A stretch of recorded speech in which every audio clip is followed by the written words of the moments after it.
नमस्ते मित्रों, आप सभी का स्वागत है मधुरम हिंदी के इस डिजिटल प्लेटफॉर्म पर। और आज हम पढ़ने जा रहे हैं मित्रों, जयशंकर प्रसाद जी की एक प्रसिद्ध कृति है कामायनी। और कामायनी का एक सर्ग है मित्रों जिसका नाम है श्रद्धा सर्ग। आप सभी जानते हैं कि श्रद्धा सर्ग अपने आप में एक यूं कह सकते हैं कि बहुत महत्वपूर्ण सर्ग है। और मनु के निराश हृदय में कहीं आशा का संचार करने वाला अगर कोई सर्ग है तो वो सर्ग कौन सा है? श्रद्धा मित्रों। इसलिए चिंता, चिंता के बाद आशा, आशा के बाद श्रद्धा, श्रद्धा के बाद काम, काम के बाद वासना, वासना के बाद कर्म। इस तरह से जो है कामायनी के हमारे सर्ग हैं मित्रों। तो सेकंड ग्रेड के लिए स्पेशली अगर आप देखेंगे तो यह स्नातक स्तरीय पाठ्यक्रम में रचनाओं वाला जो पाठ्यक्रम है उसमें मित्रों जो है श्रद्धा सर्ग जो है आपके पाठ्यक्रम में है। और बाकी ये टीजीटी पीजीटी जहां पर भी कामायनी का श्रद्धा सर्ग है उन सभी विद्यार्थियों के लिए बहुत महत्वपूर्ण है, नेट सेट के विद्यार्थियों के लिए भी। तो आइए, जितने मित्र हमारे जुड़ पा रहे हैं सभी का हम स्वागत करते हैं और कामायनी का श्रद्धा सर्ग आपके समक्ष रख रहा हूं। परीक्षा के दृष्टिकोण से रास्ते कभी बंद नहीं होते, अक्सर लोग हिम्मत हार जाते हैं। और वास्तव में जब कामायनी के बारे में हम थोड़ा बहुत समझने का प्रयास करते हैं तो निराश है मनु, हताश है मनु, क्योंकि एक प्रकार से सृष्टि का पूरा प्रलय हो गया है। सारस्वत प्रदेश में प्रलय आ जाता है, सरस्वती नदी के किनारे जो प्रदेश है उसमें प्रलय आ जाता है मित्रों। और प्रलय का कारण कहीं न कहीं जो मनुष्य जाति है वो कहीं न कहीं आसुरी शक्तियों की धनी हो गई है, बहुत अत्याचार कर रही है, पापाचार कर रही है। और इस उनके ऐसे कृत्यों से देव जो हैं वो कुपित हो जाते हैं और कहीं न कहीं प्रलय, जल प्रलय आ जाता है, जल प्लावन आ जाता है।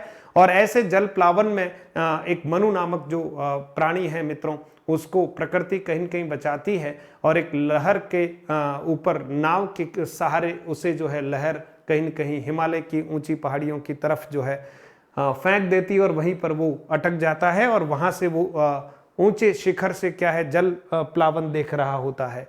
तो मित्रों आइए, कामायनी पर हम चर्चा कर रहे हैं। सबसे पहले मित्रों कवि का परिचय देख लेते हैं। कवि परिचय में जयशंकर जी प्रसाद, जयशंकर प्रसाद का जन्म जो है 30 जनवरी 1889 ईस्वी में हुआ है। सुंगनी साहू परिवार में मित्रों, बनारस काशी में आपका जन्म हुआ है, उत्तर प्रदेश में।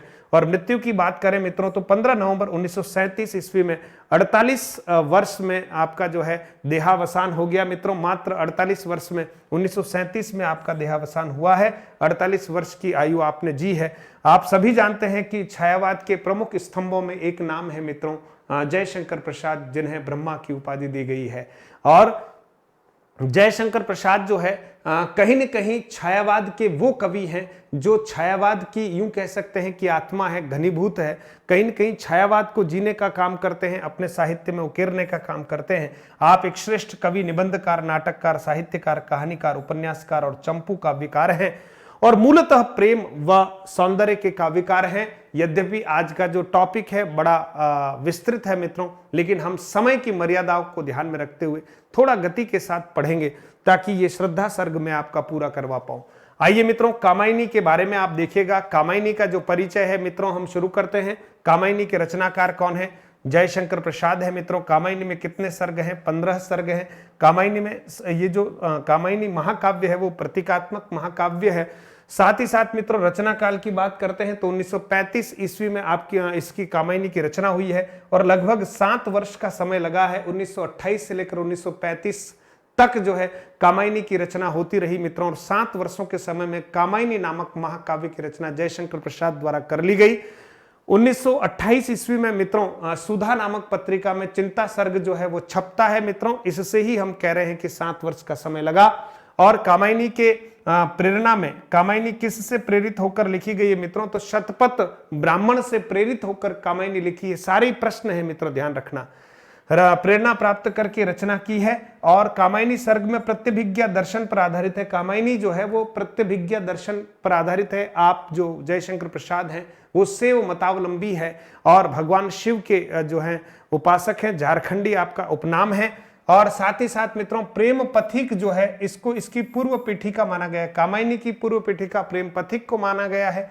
मंगला प्रसाद पारितोषिक आपको मिला है। यह महाकाव्य है और प्रसाद जी की अंतिम श्रेष्ठ रचना है, ध्यान दीजिए। और कई सारे रसों का इसमें जो है वर्णन हमें मिलता है, लेकिन प्रमुख रूप से जो रस है मित्रों वो शांत रस है, ध्यान रखिएगा। साथ ही साथ मित्रों इसके 15 सर्ग हैं। चिंता से कामायनी का प्रारंभ होता है, फिर आशा जगती है, आखिर व्यक्ति कब तक निराश रह सकता है, कुछ तो आशा जगती है। मनु के हृदय में भी आशा जगती है, और आशा जगाने वाली कौन है? श्रद्धा। श्रद्धा मिलती है मित्रों तो भीतर काम की भावना जागृत होती है, वासना की पूर्ति होती है दोनों के मिलने पर, और फिर उन्हें लज्जा भी आती मित्रों। फिर कर्म है, वासना, लज्जा, कर्म। फिर मित्रों ईर्ष्या, ईड़ा, स्वप्न, संघर्ष, निर्वेद, दर्शन, रहस्य, आनंद, और अंतिम सर्ग जो है उसका नाम क्या है मित्रों? आनंद। ये बहुत महत्वपूर्ण है। तो आनंद सर्ग जो है मित्रों अंतिम है, और चिंता सर्ग जो है वो क्या? प्रथम सर्ग है। इसको शॉर्ट ट्रिक से याद करें। चिंता आश्र केवी लख, चिंता आश्र केवी लख, ई है ना, ई से स्वप्न, ई से स्वप्न, संघ नींद रह आनंद, संग नींद रह आनंद। चिंता सर्ग। मित्रों आश्र का मतलब यहां पर आशा सर्ग है, स्र का अर्थ श्रद्धा सर्ग है, के का अर्थ कामना है, नी काम है, और वी का अर्थ वासना है, और यहां कहीं न कहीं आप ल का अर्थ लज्जा है, क का अर्थ जो है मित्रों कर्म है, ई का अर्थ ईर्ष्या है, ई का अर्थ ईड़ा है, स्वप्न का अर्थ स्वप्न ही है, और संघर्ष है, और निर्वेद है मित्रों, यहां पर निर्वेद है, और फिर द आ रहा है दर्शन। ठीक है, द जो है वो दर्शन है, और रह का अर्थ रहस्य है, और अंतिम क्या है? आनंद है। तो इस तरह से 15 सर्गों को आपको ध्यान में रखना है। पहला चिंता, फिर आशा, आशा के बाद श्रद्धा, श्रद्धा के बाद काम, वासना, लज्जा, कर्म, और उसके बाद ईर्ष्या, ईड़ा, स्वप्न, संघर्ष किया स्वप्न में, निर्वेद, दर्शन, रहस्य, और अंतिम अवस्था है आनंद। कैलाश मानसरोवर में श्रद्धा के साथ जो है आत्म अनुभूति और आत्म शांति के लिए जो है कैलाश मानसरोवर में मनु अंतिम अवस्थाओं में रहते हैं। तो ये 15 सर्गों में एक सृष्टि की रचना और प्रलय के बारे में एक सुंदर कविता, एक सुंदर महाकाव्य, एक सुंदर कथा का जो है संयोजन करते हैं कौन? हमारे जयशंकर प्रसाद। आइए कामायनी के जो प्रमुख पात्र हैं और किस किस के प्रतीक हैं इस पर हम चर्चा करते हैं मित्रों। पात्र की बात करें मित्रों तो मनु जो है वो पात्र है किसका? प्रतीक किसका है? मन का। श्रद्धा प्रतीक है हृदय की, ईड़ा प्रतीक है बुद्धि की, कुमार प्रतीक है मानव का, और आकुली किरात जो है वो आसुरी शक्ति का क्या है मित्रों? प्रतीक है। और आप देखिए ये मन जो है, मनु जो है भारतीय संस्कृति के प्रथम पथ प्रदर्शक है। हृदय जो है मित्रों रति काम की पुत्री है, हृदय का प्रतीक है कौन? श्रद्धा। और ईड़ा की बात करें मित्रों तो बुद्धि का प्रतीक है, सारस्वत प्रदेश की रानी है।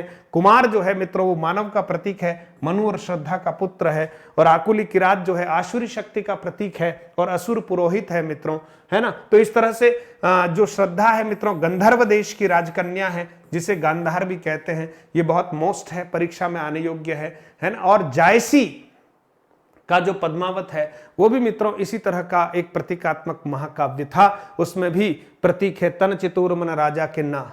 ठीक है, चलिए कामायनी का जो चिंता सर्ग है मित्रों वो 1928 ईस्वी में अक्टूबर में सुधा नामक पत्रिका में छपा था। कामायनी का हृदय किसे कहा जाता है मित्रों? तो कामायनी का हृदय लज्जा सर्ग को कहा जाता है। और कामायनी के श्रद्धा सर्ग की पूर्व पीठिका किसको कहा जाता है? उर्वशी को कहा जाता है। उर्वशी नामक काव्य को श्रद्धा की पूर्व पीठिका कहा जाता है। छोटी छोटी बातें हैं आपके सामने रख रहा हूं मित्रों, और जितने भी मित्र जुड़ चुके हैं बड़े आनंद के साथ कक्षा के अंत तक बने रहें, आप तक ये कक्षाएं पहुंचाने का प्रयास कर रहा हूं। फिर देखिए मित्रों सरस्वती नदी के निकट सारस्वत प्रदेश था मित्रों। सरस्वती में अ का प्रयोग करेंगे तो सारस्वत बनेगा।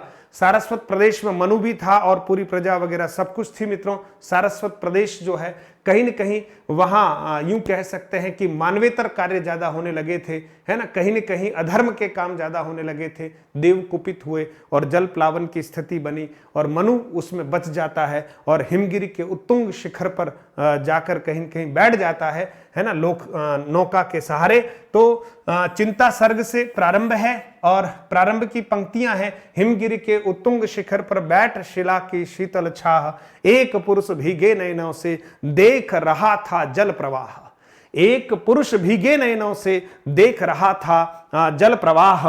अंत जो है वो आनंद सर्ग की इन पंक्तियों से कामायनी का अंत होता है। समरस थे जड़ या चेतन सुंदर साकार बना था, चेतनता एक विलसती आनंद अखंड घना था। मित्रों यहां कहीं न कहीं आप देखेंगे कि ये समापन की पंक्तियां हैं और आनंद अखंड घना था। चिंता से प्रारंभ है लेकिन अंत हुआ है आनंद अखंड घना था। है ना। तो अंतिम स्थिति में बड़ी आनंद की अनुभूति करते हैं श्रद्धा और दोनों। श्रद्धा सर्ग का परिचय आप देख लीजिएगा। श्रद्धा कामायनी का तीसरा सर्ग है। पहला चिंता है, दूसरा कौन सा है, आशा है, तीसरा श्रद्धा है। श्रद्धा के बाद काम है, वासना है, लज्जा है ना मित्रों। फिर क्या है, कर्म है, फिर ईर्ष्या है, ईड़ा है, संघर्ष है, स्वप्न है, निर्वेद है, इसी तरह से रहस्य है और आनंद है। तो मित्रों तीसरा सर्ग कौन सा है, श्रद्धा सर्ग है। श्रद्धा सर्ग की प्रेरणा उर्वशी नामक खंड काव्य से मिली है ना, उर्वशी नामक खंड काव्य से मिली है मित्रों। फिर देखिए रति व काम की पुत्री जो काम गोत्रजा है उसका नाम है श्रद्धा, अत्यंत रमणीय है। शांत निराश दुखी मनु से अचानक गंधर्व गांधार प्रदेश की जो कन्या श्रद्धा है का नाटकीय प्रवेश होता है उसके जीवन में। मनु को पुनः आशान्वित कर नव सृजन हेतु प्रेरित करने में सहयोग देती है। मनु को जीवन में वापस लाने का काम करती है।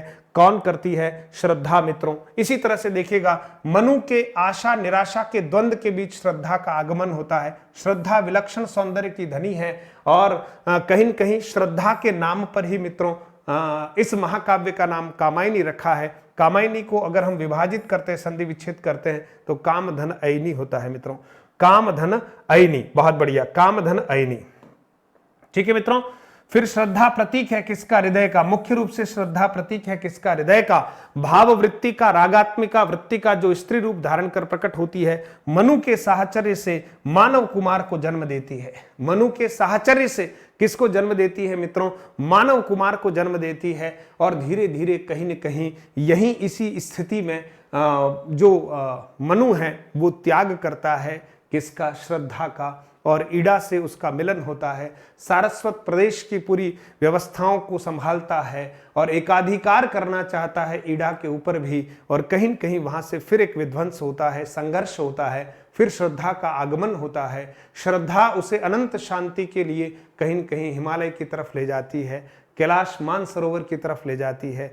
मानव कुमार का पालन पोषण जो है वो ईड़ा ही करती है। और इस तरह से जो है पूरी कहानी है। आपको कभी समय रहने पर थोड़ा इसको हम विस्तार से समझाएंगे, लेकिन आज का हमारा उद्देश्य है कौन सा, आज का हमारा उद्देश्य है श्रद्धा सर्ग, इसको हम पूरा करेंगे। तो आइए मित्रों हम आगे की तरफ बढ़ते हैं और जयशंकर प्रसाद की जो कामायनी है और उसका श्रद्धा सर्ग है बिल्कुल पद्य के साथ, भावार्थ के साथ हम चर्चा करने का प्रयास करते हैं। और हम कोशिश करेंगे कि निरंतर आपको स्टेप बाय स्टेप, आप अभी जो है हमने केवल आपको क्या किया है, श्रद्धा सर्ग का मित्रों एक प्रारंभिक परिचय कराया है, कामायनी का प्रारंभिक परिचय कराया है।